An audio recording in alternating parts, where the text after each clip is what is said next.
Greetings, fellow heroes. Here's how you can split your unit stacks in Heroes of Might and Magic Olden era.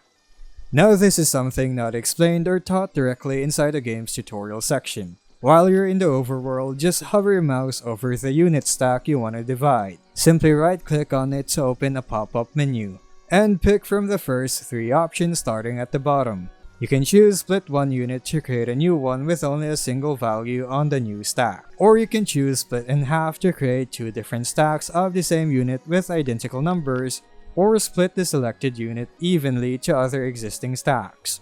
For the third split option, select it and click on an empty unit slot or an existing stack. Drag the slider to manually set the number of units you want to divide and click on split if you have made your choice. And that's basically how you split your unit stacks in Heroes of Might and Magic Olden era. If you found this video helpful, don't forget to like and subscribe for more quick game guides. Thanks for tuning in, and I'll see you in the next video.